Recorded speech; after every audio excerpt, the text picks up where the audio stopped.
poquito, así que vamos a poder hacer preguntas. Y si nadie tiene preguntas, mejor, porque significa que entendieron. Bueno, ¿en qué estábamos? ¿Qué punto estábamos? ¿Se acuerdan? Expiación limitada.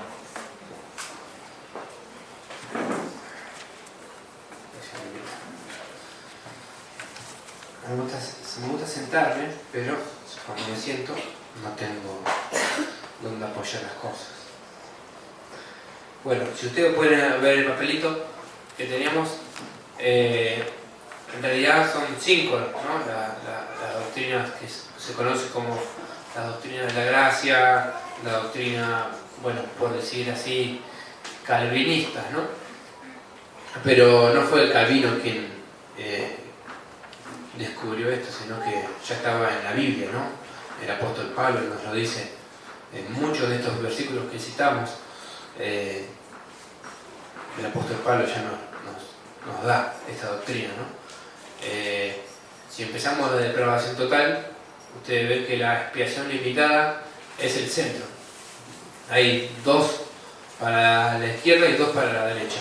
Así que podríamos decir que la expiación limitada es el centro, ¿no? Es el centro de toda esta cuestión de el sacrificio de Cristo, ¿no? La muerte de Cristo. El cristianismo y nuestra libertad, podríamos decir, comienza cuando Cristo da su vida en esa cruz. Cuando Cristo entrega, dice, nadie me quita la vida, sino que yo mismo la pongo. Tengo poder para ponerla y también para volverla a tomar. O sea que esto es una muestra de amor, ¿no? No es una muestra de odio hacia los incrédulos, hacia los impíos, sino que es una muestra de amor, una obra de amor de Dios para con su Hijo. Fuimos creados a su imagen y semejanza y estamos siendo creados a imagen y semejanza de Cristo, ¿no? ¿Para qué? Para que somos el regalo de Dios para su Hijo, ¿no?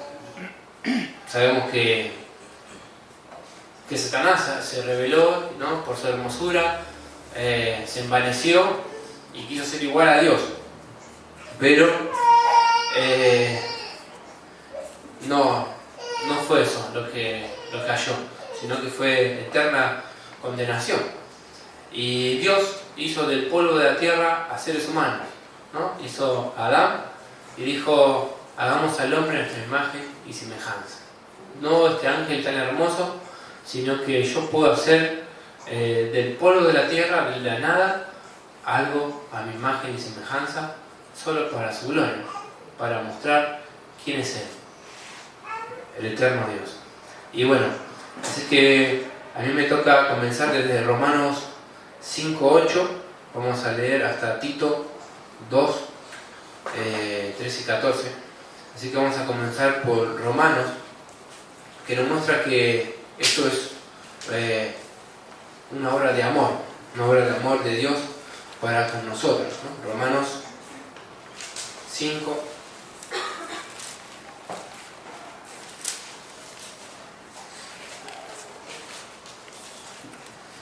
Lo leemos todos juntos, si lo tenemos. Amén. Amén. Más Dios. Mas Dios muestra su amor para con nosotros en que siendo aún pecadores, Cristo murió por nosotros. Mas Dios, ¿cuál es? Que dice, muestra su amor. Entonces, alguien puede decir, ¿cómo yo sé que Dios me ama? Muchos dicen, bueno, Dios me ama, sí, Dios te ama, Jesús te ama.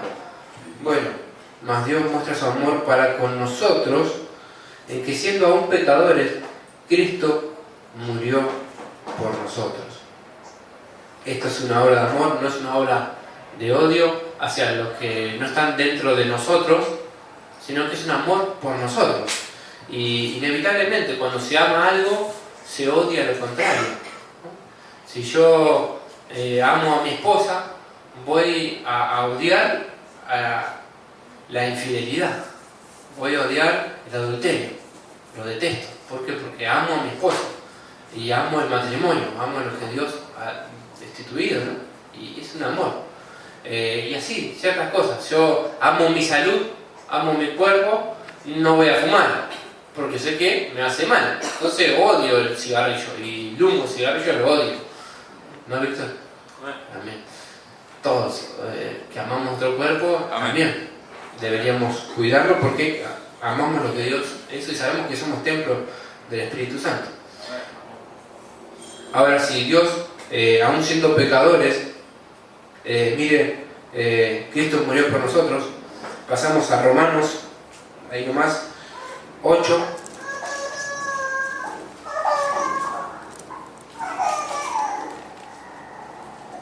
A partir de 32.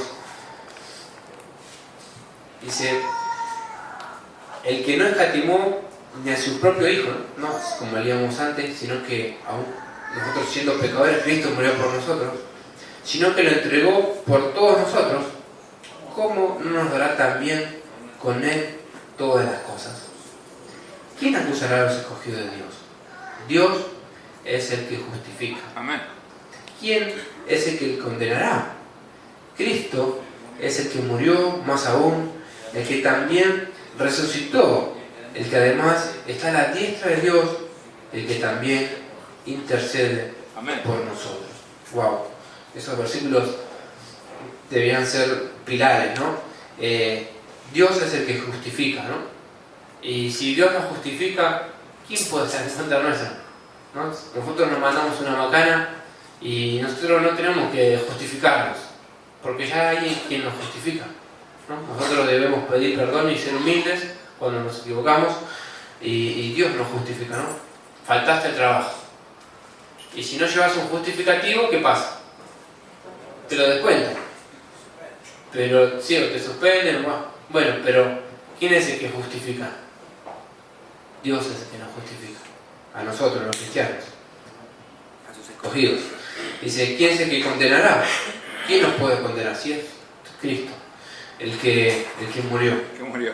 No, es Cristo. Los que están fuera de Cristo son los condenados. Pero estando en Cristo, la condenación ya no llega hasta ahí, ¿no? Es como que nos digan, tened cuidado que te vas a ahogar en el mar. Sí, pero si yo no entro en el mar, no hay posibilidad de que me ahogue, ¿o sí? Amén. Si yo me quedo en la playa, no me puedo ahogar. Amén. Entonces, si estoy en Cristo, ¿quién me puede condenar? Nadie, porque estoy en Cristo. Cristo es el que murió, más aún el que también resucitó, el que además está a la diestra de Dios, el que también intercede por nosotros. Amén. Damos gloria al Señor por eso, ¿no? Que intercede, y realmente necesitamos alguien que interceda por nosotros, sobremanera lo necesitamos. Y esto ¿cómo lo sabemos, no? Nosotros, todo esto que Cristo murió por nosotros, ¿quién nos condenará? ¿Cómo sé que mostró su amor para con nosotros? Bueno, en 1 Corintios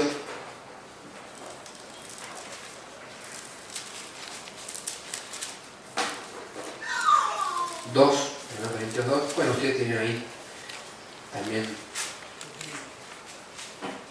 los versículos. 1 Corintios 2, 12. Y nosotros no hemos recibido el Espíritu del mundo, sino el Espíritu que proviene de Dios, para que sepamos lo que Dios nos ha concedido. Aleluya. Entonces, ¿cómo sabemos todo esto que hemos leído? Que ¿quién nos condenará? Si es Cristo que murió por nosotros, es Dios quien nos justifica, que aún siendo pecadores Cristo murió por nosotros. ¿Cómo lo sabemos eso? Bueno, porque el Señor murió por nosotros, y no tan solo eso, sino que tenemos el Espíritu que proviene de Dios. ¿Para qué? Para que sepamos lo que Dios nos ha concedido, ¿no? A veces vemos convencidos dentro de las iglesias y que no conocen, no saben lo que Dios hizo por ellos, ¿no? Entonces pueden andar libremente, en la carne, pueden andar haciendo pecados de todo tipo. ¿Por qué? Porque no saben, no tienen el Espíritu que les dice, les enseña lo que Dios nos ha concedido, pero nosotros sí, ¿no? Si tenemos el Espíritu de Dios, sabemos lo que Dios nos ha concedido. Si sabemos lo que Dios nos ha concedido, entonces andamos como Gálatas 2:20. Es un versículo muy conocido.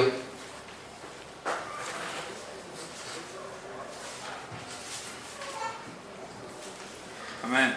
Viene hablando, bueno, Pablo reprendió a Pedro, ¿no? Porque era de reprender. Después de eso le viene diciendo que no debemos andar en la ley, porque yo por la ley soy muerto para la ley, a fin de vivir para Dios.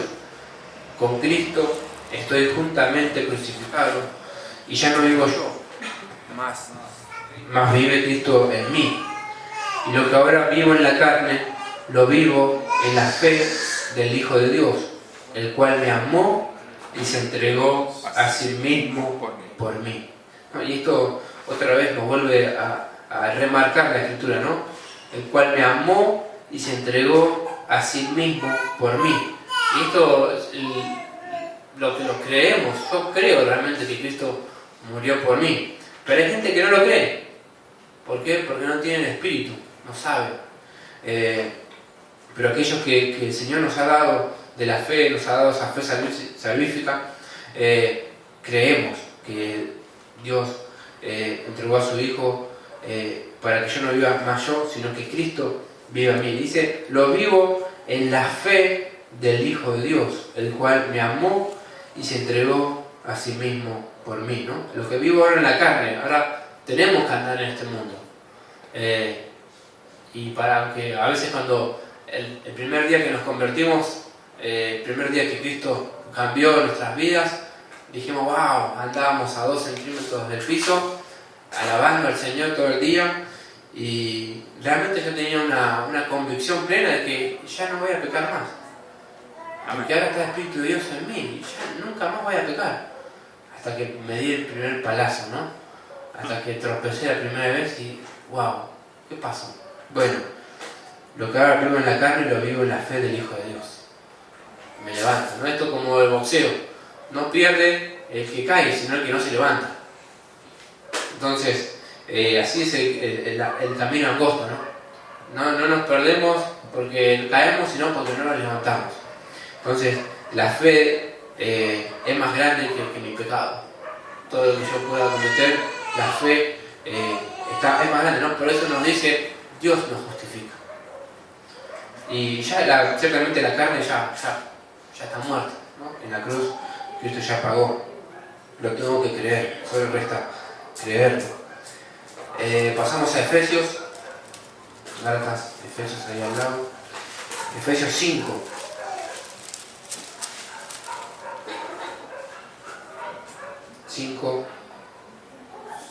Entonces comenzamos con Romanos 5:8, viendo que era Cristo aún siendo pecadores nosotros, Cristo murió por nosotros, ¿no? Y esto es una obra de amor. Y vimos en Corintios 2:12 que Él nos había dado, Dios nos dio de su Espíritu. Bueno, y en Gálatas 2:20, que ya no vivo yo, más vive Cristo en mí. Entonces ahora, ¿qué es lo que debemos hacer? Bueno, 5:2 de Efesios, y andad en amor, como también Cristo nos amó y se entregó a sí mismo por nosotros, ofrenda y sacrificio a Dios en olor fragante.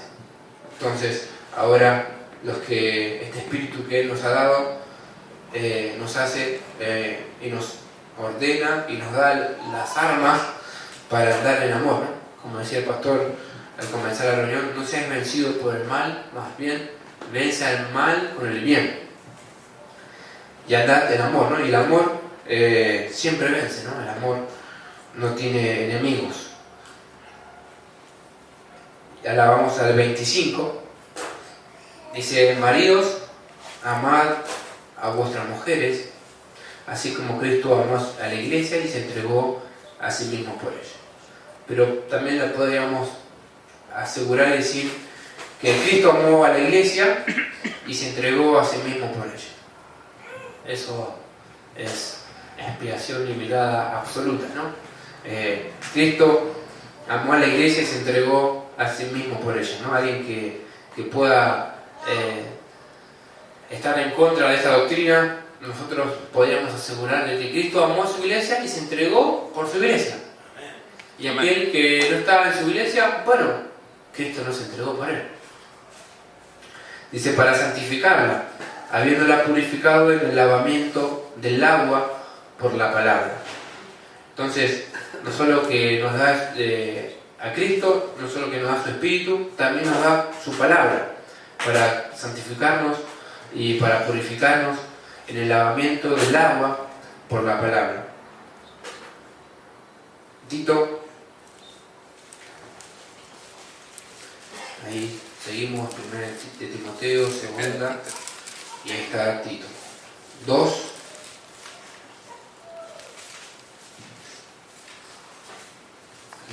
13 y 14. Y ahora andamos en el amor, tenemos el Espíritu de Dios, Dios ha dado a su Hijo por su iglesia. ¿Y qué hacemos entonces?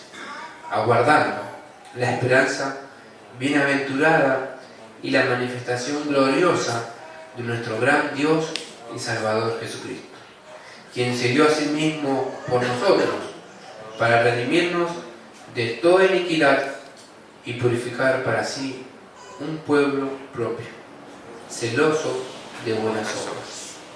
Entonces, ahora, con toda esa obra completa, aguardamos con esperanza, una esperanza bienaventurada, la manifestación gloriosa de nuestro gran Dios y Salvador Jesucristo, ¿no? Y cuando dice manifestación gloriosa, es todo lo contrario a un pesebre, a nacer ahí en medio de los animales, ¿no? Que no había lugar en el mesón para él, tuvo que nacer ahí en medio de los animales. Bueno, todo lo contrario, ahora va a venir como gran rey, quien se dio a sí mismo por nosotros. ¿Quiénes son nosotros? Ese pueblo propio, ¿no? Para redimirnos de toda iniquidad y purificar para sí un pueblo propio, celoso de buenas obras, ¿no? O sea que a veces nos tildan el mundo y dicen, no, que está mal ser celoso, ¿no? ¿Vos sos muy celoso? Bueno, está bien ser celoso de buenas obras, ¿no? Cuidadoso, ser obrador de buenas obras, por amor, ¿no? Como el Señor comenzó la obra por amor y la termina por amor. Y ahora guardamos también, teniendo la esperanza, pero no quiero terminar sin antes leer esto que está muy bueno. La expiación limitada. Esta doctrina no solamente nos trae el tema central de los 5 puntos, ¿no? Sino también a la realidad central del Evangelio. Esto es el propósito de la muerte de Cristo, ¿no? Ese es el tema central. ¿Cuál es el propósito de la muerte de Cristo en la cruz? Esto no es accidental. Los teólogos que asumieron la tarea de defender las verdades de la reforma protestante en contra de los ataques del partido, acá dice arminiano, ¿no? Pero en realidad no fue Arminio, sino que sus discípulos fueron siguiendo una línea bíblicamente lógica en sus formulaciones, habiendo llegado así al eje mismo de la salvación. Y es verdad, ¿no?, que estas doctrinas es lo más lógico, nuestra fe es la más lógica. Si nosotros entendemos y comprendemos que somos malos por naturaleza, que nacimos en pecado y que todo hombre es malo, bueno, los otros 4 puntos caen por su propio peso, ¿no? Ante todo, ellos habían preguntado: ¿quién ha de ser salvo? ¿Quién va a ser salvo, ¿no? Con la muerte de Cristo. ¿Cuál fue el propósito de la muerte de Cristo? Bueno, salvar, ¿no? La respuesta fue: ¿quién va a ser salvo? La respuesta es el hombre. ¿Para quién? ¿No? Para salvar al hombre.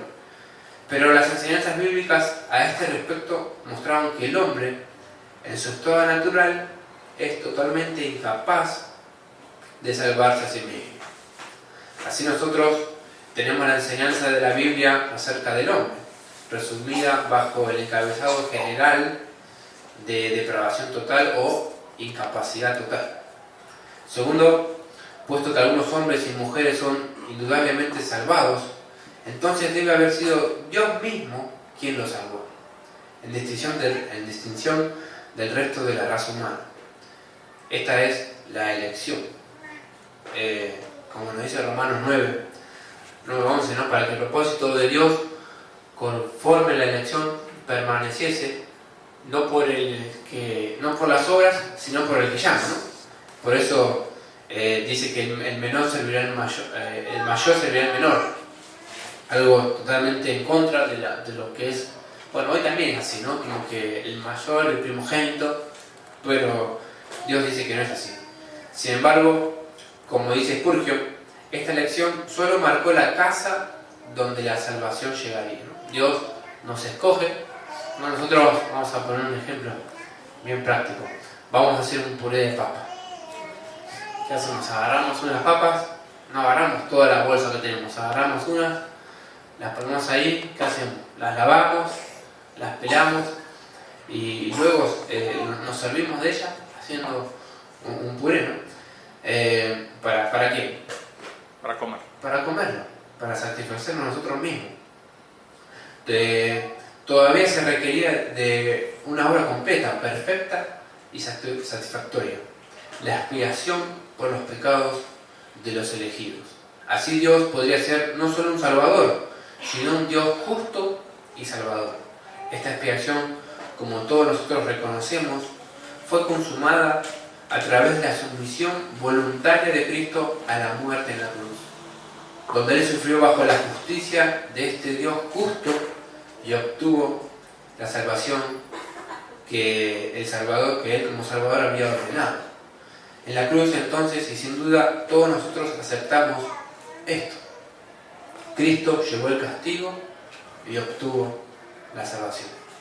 Ahora, con todo esto surge una pregunta: ¿el castigo de quiénes llevó Cristo? ¿No? Cristo llevó el castigo y obtuvo la salvación. Ahora, la pregunta que la iglesia se hizo desde que es iglesia: ¿el castigo de quiénes llevó Cristo? ¿La salvación de quién obtuvo? Hay tres opciones que podemos examinar para considerar este punto, ¿no? Y aquí quisiera escribirlo ahí.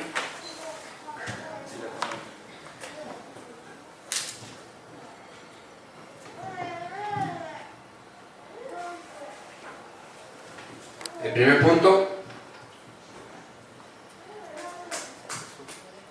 Sí.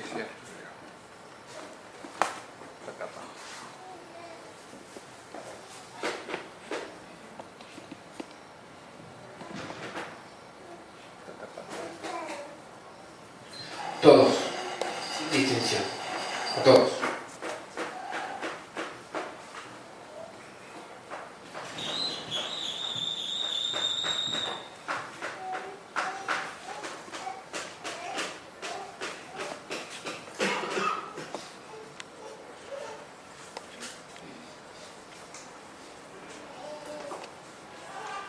El segundo, nadie en particular.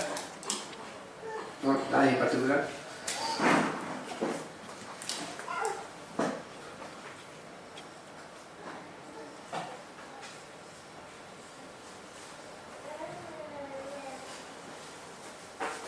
Y el tercero, a cierto número. El primero es a todos los hombres. Cristo vino y salvó a todos los hombres, así como en Adán, dicen, ¿no? Esto es una... bueno, no vamos a decir quiénes tienen esto ni cómo se llama, pero vamos a ver, porque ustedes van a decir, bueno, entonces eso es malo.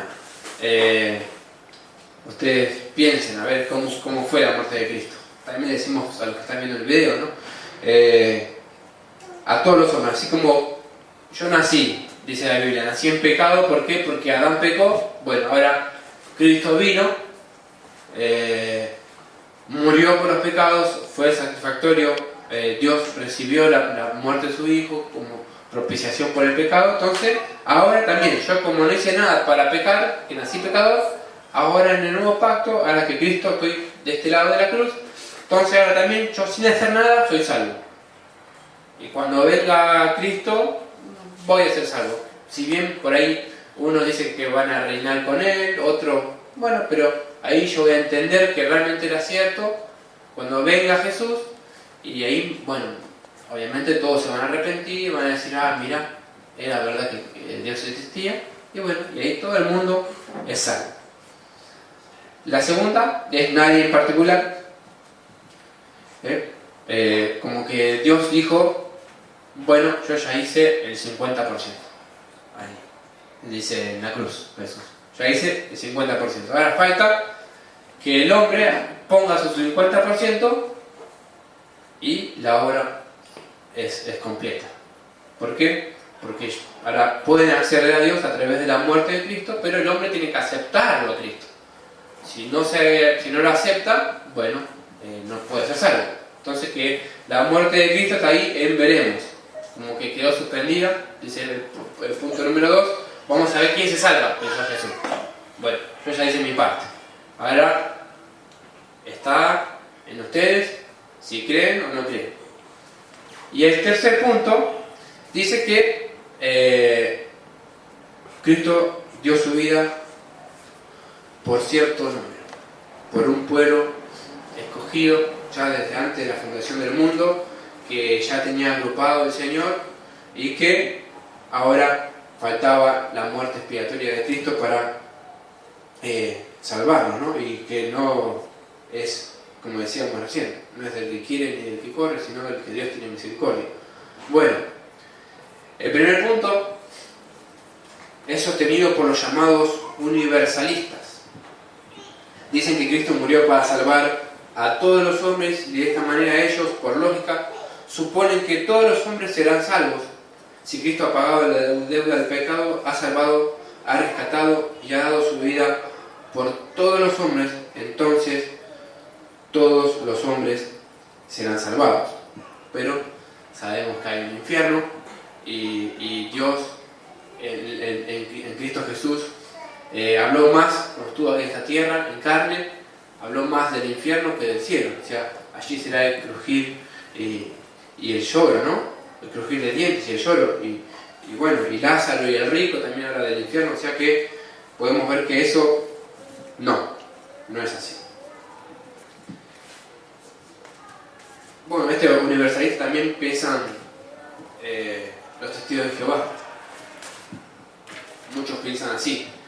Los testigos de Jehová, yo noto que últimamente hay una rama que se está renovando y ya no piensan tan así, pero los antiguos piensan así, de que Dios va a salvar a todos y que vamos a comer pasto con el león.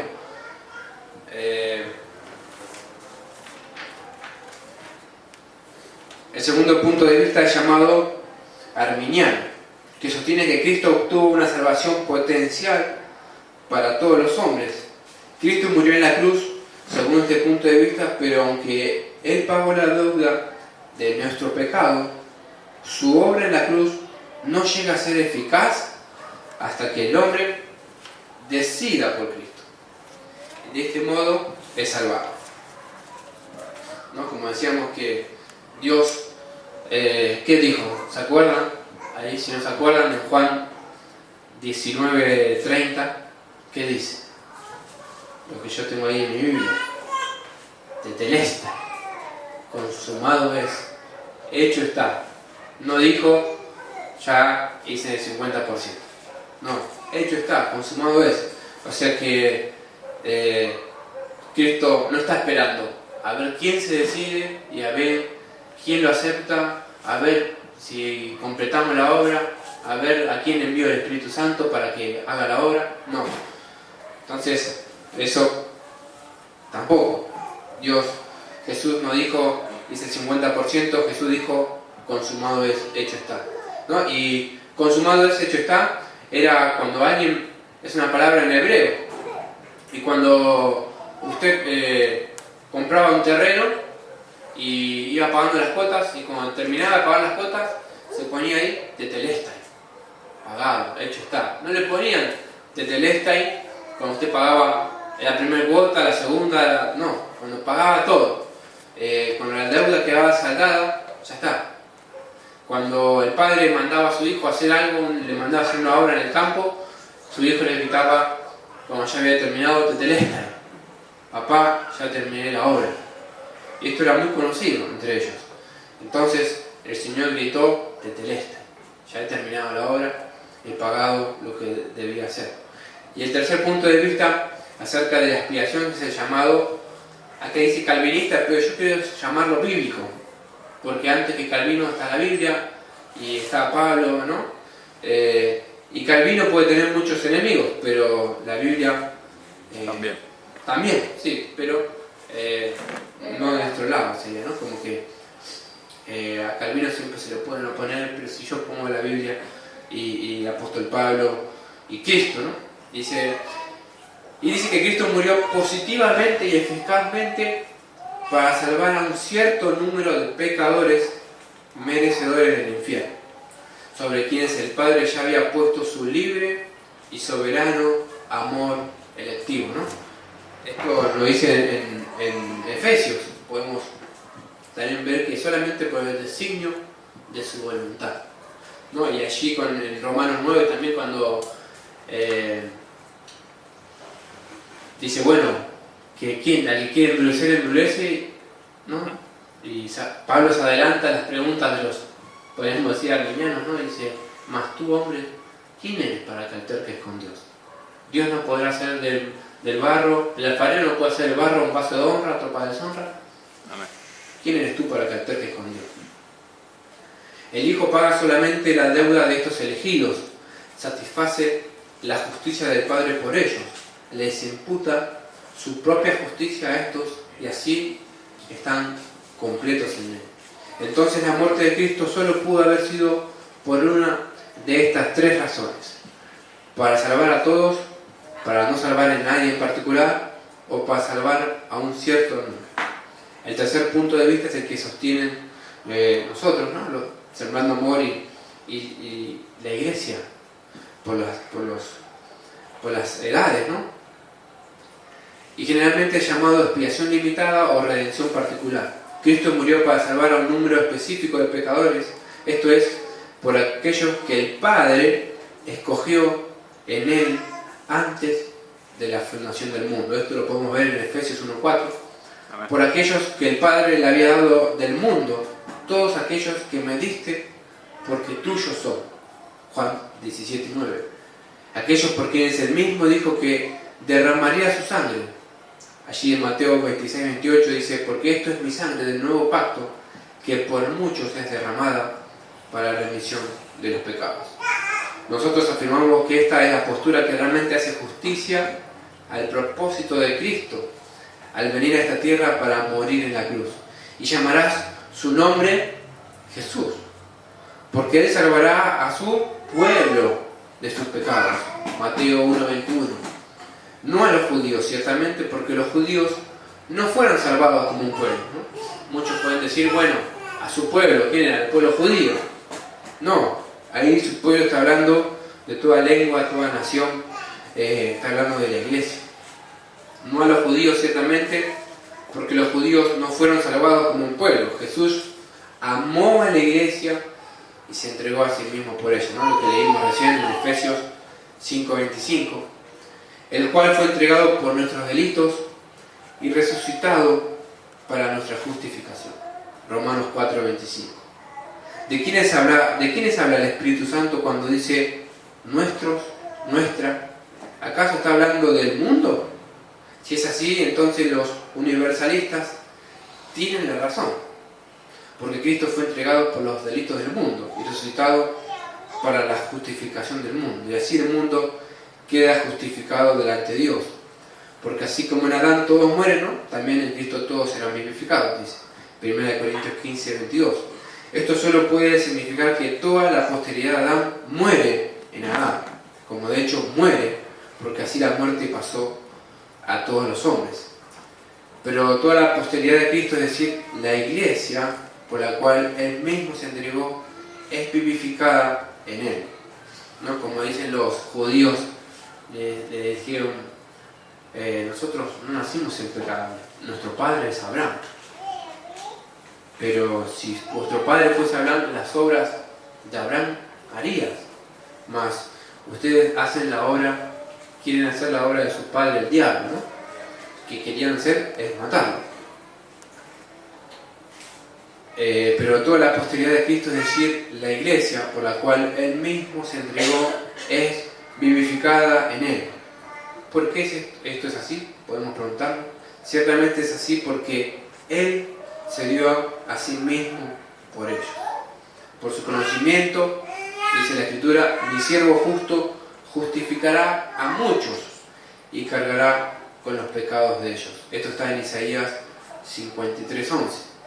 Y era netamente a los judíos quienes hablaban, ¿no? Por eso está haciendo énfasis en muchos, no solamente los judíos, sabiendo, ¿no?, que el pueblo judío es un pueblo muy para sí, muy cerrado, y que justificará a muchos, ¿no?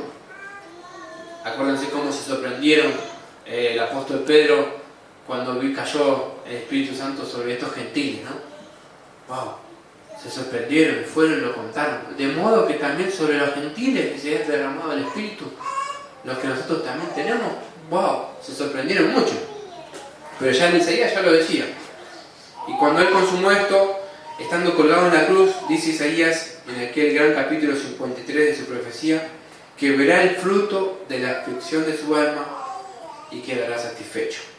El trabajo de su alma, al derramarla y ofrecerla por nuestros pecados, producirá hijos espirituales para la alabanza de su nombre, y Él será satisfecho cuando vea esta obra consumada.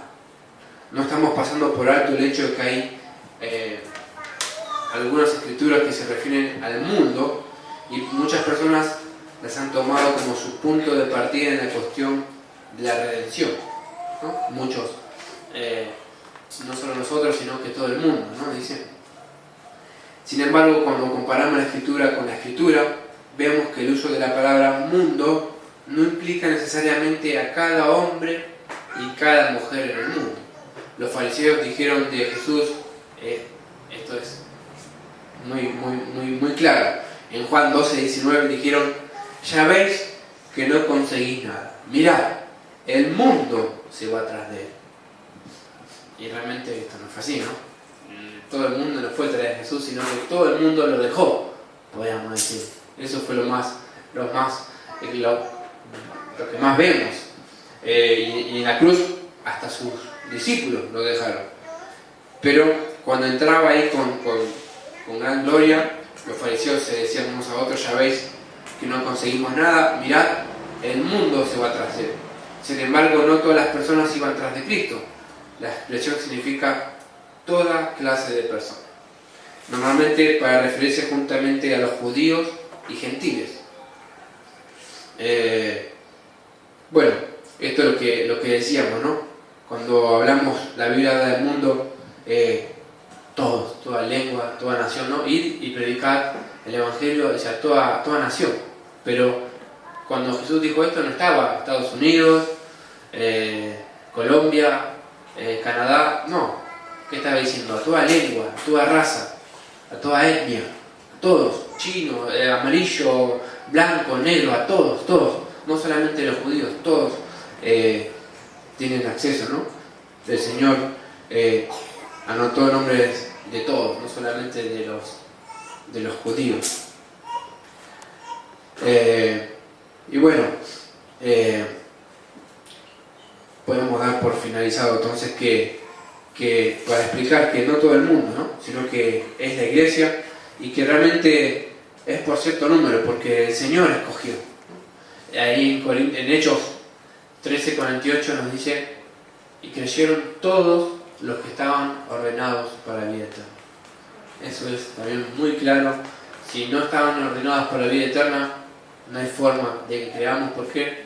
Porque nosotros hemos recibido el Espíritu. ¿Para qué? Para que sepamos lo que Dios nos ha concedido, que es la salvación, nos ha concedido a su Hijo, y ahora por eso nosotros en amor andamos en santidad, queremos amarnos unos a los otros, queremos estar en la iglesia de Cristo, queremos crecer en el Espíritu, queremos crecer en santidad, queremos crecer en amor y queremos predicar el Evangelio, tal y como dice la Escritura, no como diríamos el domingo, no encubriendo avaricia, no queriendo agradar a los hombres, sino a Dios. Amén. Y para no olvidar, consumado es, hecho está. Con eso ya no quedan dudas, El Señor pagó y justificó a su pueblo. Ya no hay dudas. Tetelestai. Vamos a ver. Gracias, Padre, por tu palabra, Señor.